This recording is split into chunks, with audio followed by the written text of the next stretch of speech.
Hi, నేను మీ Dakshayani. Welcome to కృషి channel. ఈరోజు వీడియోలో మనం పూజ కోసం స్వచ్ఛమైన పసుపు ఎలా తయారు చేసుకోవాలో చూపిస్తున్నాను. దేవి నవరాత్రులతో స్టార్ట్ అయ్యి పండగ వరకు ఇక మీదట వచ్చే రోజులన్నీ పూజలు నోములు ఉంటాయి కనుక నేను పసుపుని ఇంటి వద్ద తయారు చేసుకుంటున్నాను. నేను ప్రతి ఇయర్ కూడా పసుపు కొమ్ములు తెచ్చి చక్కగా పసుపు తయారు చేసుకుంటానండి. పూజలకు ఇంట్లో వాడుకోవడానికి అన్నిటికీ వీటినే ఉపయోగించుకుంటాను. మనకి బయట మార్కెట్లో స్వచ్ఛమైన పసుపు దొరకడమే కష్టంగా ఉంటుందండి. ప్రతిదీ కల్తీ అయిపోతుంది కదా. అందుకోసమే నేను ఇలా పసుపు కొమ్ములు తెచ్చి ఆడించేసుకొని సంవత్సరం పాటు స్టోరేజ్ చేసుకుంటాను.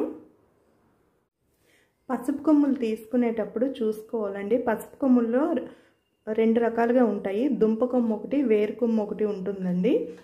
దుంప కొమ్ము వేరు కొమ్ము కలిపి ఆడించుకుంటే పసుపు చాలా చక్కగా ఉంటుందండి. ఒక్క దుంప కొమ్మ అయితే మరీ డార్క్ అయిపోతుంది, వేరు కొమ్మ అయినా లైట్ అయిపోతుంది. ఈ రెండు కలపడం వల్లనే పసుపు మంచి కలర్ఫుల్గా ఉంటుంది.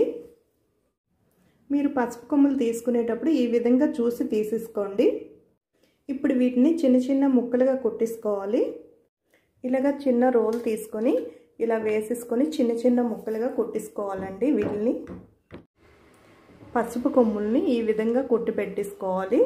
ఇప్పుడు వీటిని మిక్సీ జార్లో వేసుకుంటాను. మీరు పసుపు కొమ్ములు కొట్టేటప్పుడు ఈ చిన్న రోళ్ళని ప్లాట్ఫామ్ మీద పెట్టొద్దండి. వీడియో కోసం అని చెప్పి నేను మీకు చూపించడానికి ఇలా పెట్టాను. ఇది కింద క్లాత్ ఫోల్డ్ చేసి పెట్టేసుకొని క్లాత్ మీద ఇది పెట్టి పసుపు కొమ్ములు కొట్టేసుకోవాలి. అలా కొట్టేసుకోవడం వల్ల టైల్స్కి రఫ్ కాకుండా సౌండ్ పెద్దగా వినిపించకుండా నీట్గా అయిపోతుంది. ఇలా కొట్టి పెట్టుకున్న పసుపు కొమ్ముల్ని ఇప్పుడు మిక్సీ జార్లో వేసి పౌడర్ చేసుకోవాలి. మనం పిండికి ఉపయోగిస్తాం కదండి మిక్సీ జార్, ఆ జార్లో వేసి పొడి చేసుకోవాలి. ఇది బాగా మెత్తగా అయ్యే వరకు మిక్సీ పట్టుకోవాలి. ఇప్పుడు ఈ పసుపుని ఈ విధంగా పౌడర్ చేసుకున్న తర్వాత చక్కగా జల్లెడలో వేసి జల్లి పెట్టేసుకోవాలి. పిండి జల్లెడి కూడా బాగా మెత్తగా పడే జల్లెడి తీసుకోవాలండి. అప్పుడు చక్కగా ఉంటుంది పసుపు. మిక్సీ పట్టుకున్న పసుపుని చక్కగా మెత్తని పిండి జల్లెడలో వేసి జల్లి పెట్టేసుకోవాలి.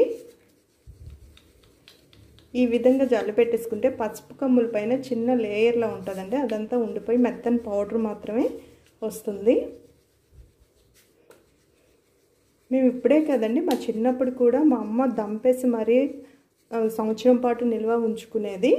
అలాగే ఇప్పుడు మనకి టెక్నాలజీ పెరిగింది కదా, మిక్సీల్లో మిల్లు కూడా ఇప్పుడు అందుబాటులో ఉన్నాయండి. ఓన్లీ పసుపే ఆడతారు.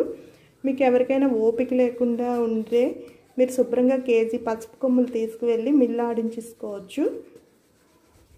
మిల్లు ఆడించేటప్పుడు ఏంటంటే దుంప కొమ్ము తీసుకోరండి, ఓన్లీ వేరు కొమ్ములే ఎక్కువగా తీసుకుంటారు. దుంప కొమ్ము తీసుకుంటే మనకి కొట్టేసి ఇమ్మంటారనమాట. అలా కొట్టేసి ఇస్తే ఆడతారు, లేదంటే వేరు కొమ్ము డైరెక్ట్గా ఆడేస్తారు. జల్లి పెట్టేసుకున్న తర్వాత ఈ విధంగా వస్తుందండి. ఇది మరి పౌడర్ అవ్వదండి. దీన్ని మనం మొక్కల్లో అయినా వేసుకోవచ్చు, ధూప్ స్టిక్ తయారు చేసేటప్పుడు అయినా వేసుకోవచ్చు. ఆ విధంగా మనం దీన్ని కూడా యూజ్ చేసుకోవచ్చు. నేను మిక్సీలో కేజీన్నర పసుపు పొడి తయారు చేసుకున్నానండి. కేజీన్నరకి ఇంత వేస్టేజ్ వచ్చిందనమాట.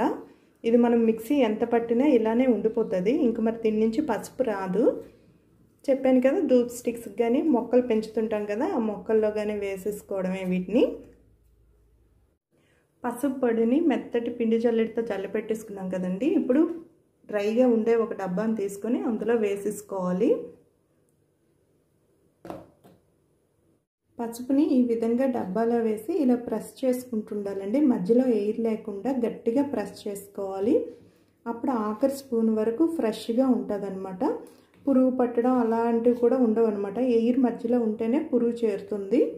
ఈ విధంగా పెట్టేసుకోవాలి. ఈ విధంగా డబ్బాలకి ఎత్తేసి గట్టిగా క్యాప్ పెట్టేసుకోవాలండి. ఆ మిగిలిన పసుపుని కుంకుమ తయారు చేసుకుంటాను. కుంకుమ ఎలా తయారు చేసుకోవాలో నెక్స్ట్ వీడియోలో మీకు చూపిస్తాను. మీకు ఈ వీడియో కనుక నచ్చినట్లయితే లైక్ చేయండి, షేర్ చేయండి, సబ్స్క్రైబ్ చేయండి. Thank you.